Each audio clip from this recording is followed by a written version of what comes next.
Hello friends, ఎలా ఉన్నారు? నువ్వు మౌనంగా పనిచేసుకుంటూ వెళ్ళు. విజయం నీ గురించి గర్జించి చెప్తుంది.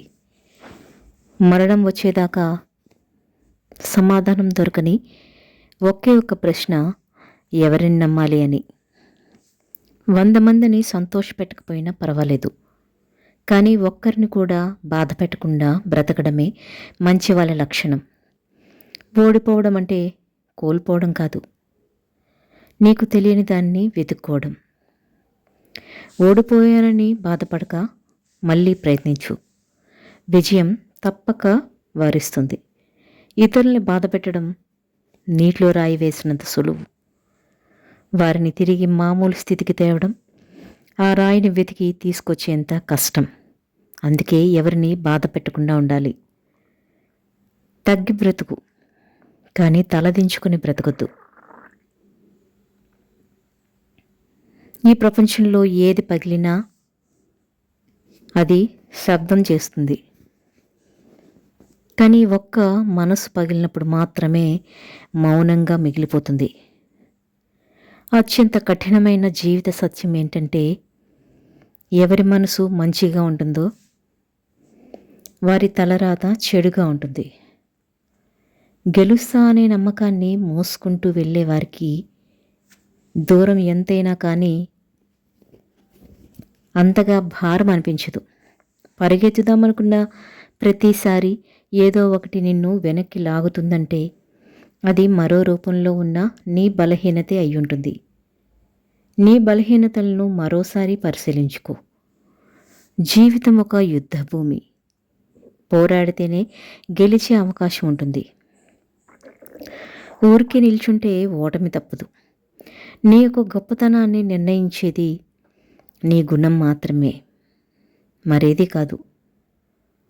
తాళిని బరువుగా భావించే ఏ స్త్రీ కూడా సంసారానికి పనికిరాదు.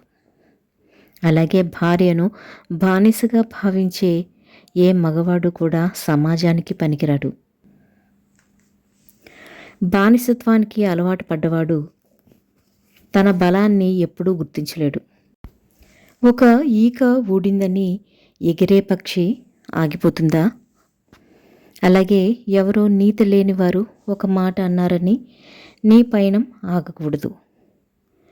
తుమ్మ చెట్టు ఎంత ఎదిగినా కూడా మనం తులసి చెట్టునే పూజిస్తాం.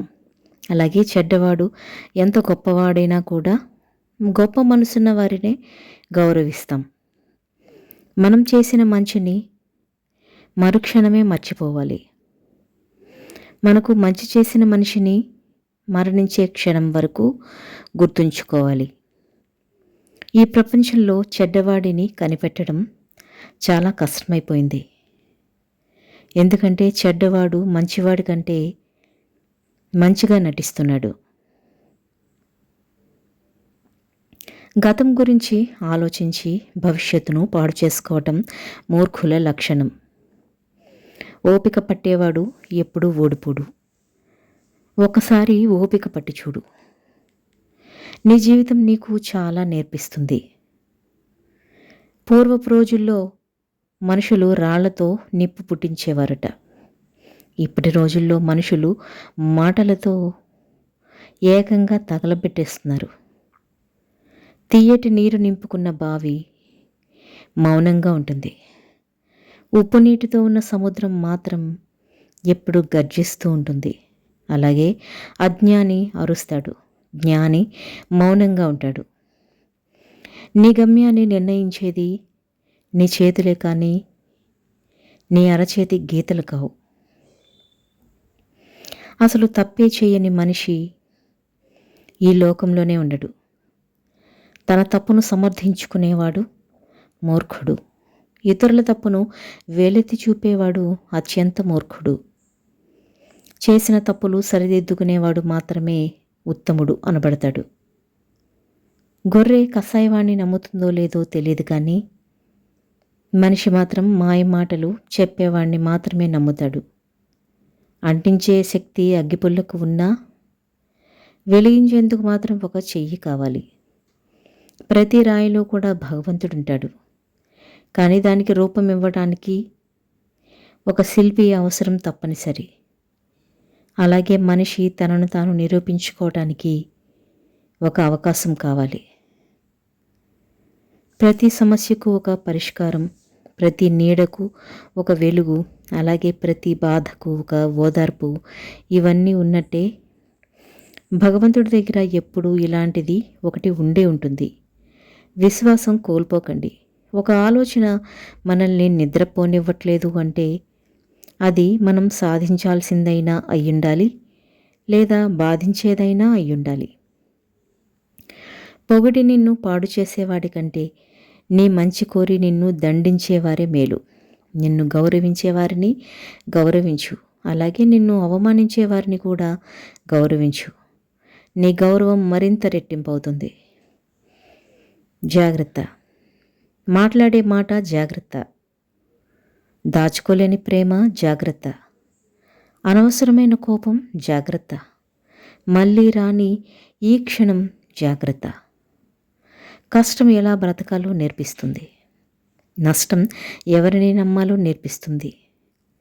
10 మంది మన గురించి మంచిగా అనుకుంటే ఆ సంతోషం ఎంతకాలం ఉంటుందో తెలియదు, కానీ ఒక వ్యక్తి మన గురించి చెడుగా అనుకుంటే ఆ బాధ జీవితకాలం వెంటాడుతూ ఉంటుంది.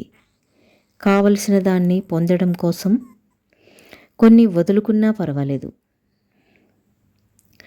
కానీ కాలంతో పయనించే నీ జీవితాన్ని మాత్రం ఎప్పటికీ కోల్పోకు. నువ్వు పడుతున్న బాధలు ఎవరికీ అక్కర్లేదు.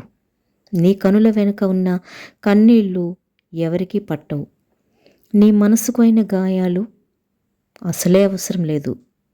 కానీ నీ వల్ల ఒక తప్పు జరిగితే మాత్రం 100 నోర్లు మాట్లాడతాయి. అదే జీవితం. ఎవరు ఏం చెప్పినా విను, కానీ నీ అంతరాత్మ ఏం చెప్తుందో అది మాత్రమే చెయ్యి. ఎందుకంటే మనసాక్షిని మించిన మంచి గురువు అంటూ ఎవ్వరూ లేరు. మీ జీవితంలో నిన్ను ప్రేమించే మొదటి వ్యక్తిగా నువ్వే ఉండు. చిన్న చిన్న మాటల్లో ఆనందం వెతకడం అలవాటు చేసుకోవాలి. ఎందుకంటే పెద్ద పెద్ద మాటలు జీవితంలో చాలా అరుదుగా చోటు చేసుకుంటాయి. నువ్వు ప్రయాణించే జీవన మార్గం మరొకరు అనుసరించేదిగా ఉండాలి. మాటలైనా నీళ్ళైనా పారబోయడం చాలా తేలిక, కానీ తిరిగి తీసుకురావటం అసాధ్యం. అందుకే మాటల విషయంలో ఆచితూచి మాట్లాడండి. మనం సంతోషంగా ఉంటే మనం ప్రేమించిన వాళ్ళు గుర్తుకొస్తారు. అదే మనం బాధల్లో ఉంటే మనల్ని ప్రేమించే వాళ్ళు గుర్తుకొస్తారు. భయం ఎప్పుడూ భవిష్యత్తును నిర్మించదు, కానీ ఆశ నిర్మిస్తుంది. ఈ భూమిపై జీవితమే శాశ్వతం కానప్పుడు జీవితంలో వచ్చే సమస్యలు మాత్రం ఎలా శాశ్వతమవుతాయి? అందుకే ప్రతి క్షణం నవ్వుతూ సంతోషంగా జీవించండి. ప్రతి క్షణం మంచి కోసం బ్రతికితే ప్రపంచమంతా మీకు స్నేహితులే. ప్రతి క్షణం చెడు కోసమే బ్రతికితే ప్రపంచంలో ప్రతి మూల మీకు శత్రువులే. సమయం నిధి కానప్పుడు మౌనమే ఉత్తమం. మౌనంతో ఎన్నో గెలవచ్చు, అలాగే ఎన్నో సాధించవచ్చు కూడా. మీదైన సమయం కోసం వేచి ఉండండి. డబ్బును చూసి దగ్గరకు చేరే బంధువులు, అందాన్ని చూసి కలిగే ప్రేమ, అవసరం కోసం కలుపుకునే స్నేహం ఎన్నటికీ శాశ్వతం కావు. మీతో ఎవరూ మాట్లాడకపోతే అది వాళ్ళ తప్పు. మీరే ఎవరితో మాట్లాడకపోతే అది మీ తప్పు. నీ మనసును నువ్వు అదుపు చేసుకోపోతే అదే నీకు ప్రధాన శత్రువుగా మారుతుంది. ఎదగాలి అంటే ఓర్పుగా ఉండడం నేర్చుకోవాలి. గెలవాలి అంటే ఓటమిని ఒప్పుకోవడం నేర్చుకోవాలి. సర్దుబాటు లేకుంటే జీవితంలో ఏదీ సంపూర్ణం కాదు. మీ జీవితంలోకి ఎవరు ఎప్పుడు వచ్చారు అనేది ముఖ్యం కాదు. ఎలాంటి పరిస్థితుల్లోనైనా మీతో ఎవరుంటారు అనేది ముఖ్యం. కొంతమంది మాటలను గమనిస్తూనే ఉండు. నీకంటూ గర్జించే రోజు ఒకటి వస్తుంది. అప్పుడు ఎవరినీ వదలకు. జాగ్రత్తగా ఉండండి. అలాగే ధైర్యంగా ఉండండి.